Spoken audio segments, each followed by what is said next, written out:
আসসালামু আলাইকুম রহমতুল্লাহি বারাকাতু। আপনারা কেমন আছেন? আশা করি আপনারা অনেক ভালো আছেন।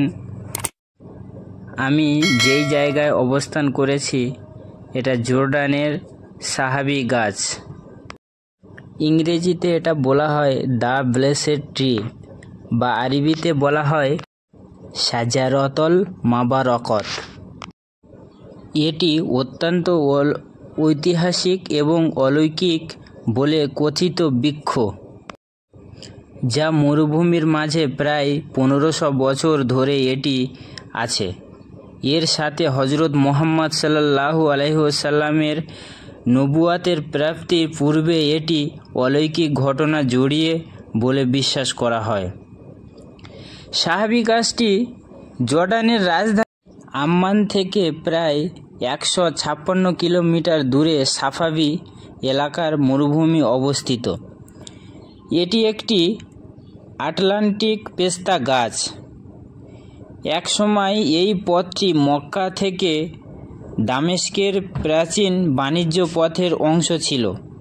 ঐতিহাসিক প্রেক্ষাপট ও বিশ্বাস, রাসূলুল্লাহ সাল্লাল্লাহু আলাইহি ওয়াসাল্লাম বিশ্রাম প্রচলিত বিশ্বাস অনুসারে 582 খ্রিস্টাব্দে যখন হজরত মুহাম্মদ সাল্লাল্লাহু আলাইহি ওয়াসাল্লাম এর বয়স মাত্র 12 বছর ছিল, তখন তিনি তার চাচা আবু তালিবের সাথে মক্কা থেকে সিরিয়ার উৎকালীন শাম দেশে উদ্দেশ্য বাণিজ্য কাফেলায় যাচ্ছিলেন।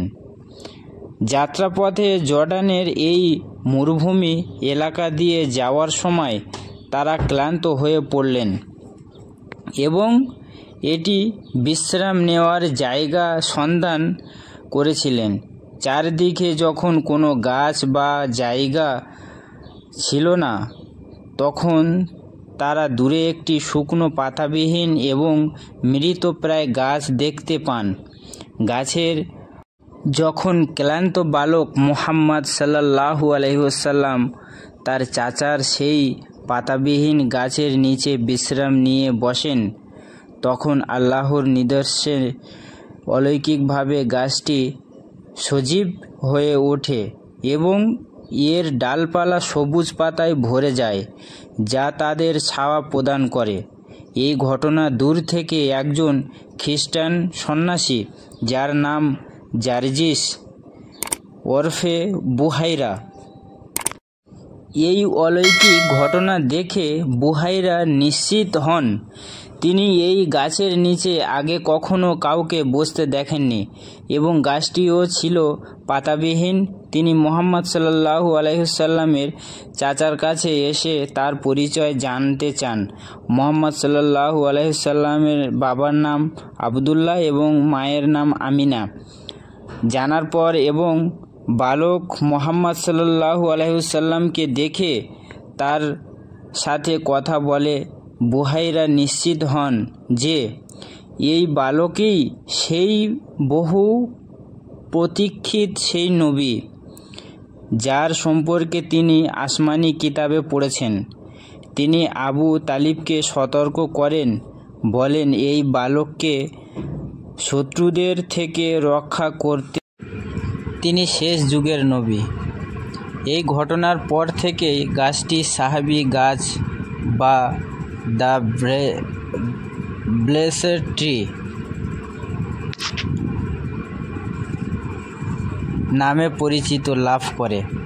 যদিও সরাসরি কোনো সাহাবি এই গাছের নিচে বিশ্রাম নেননি, তবে রাসূলুল্লাহ সাল্লাল্লাহু আলাইহি ওয়াসাল্লামের স্পর্শের কারণে একেই সাহাবি গাছ বলা হয়।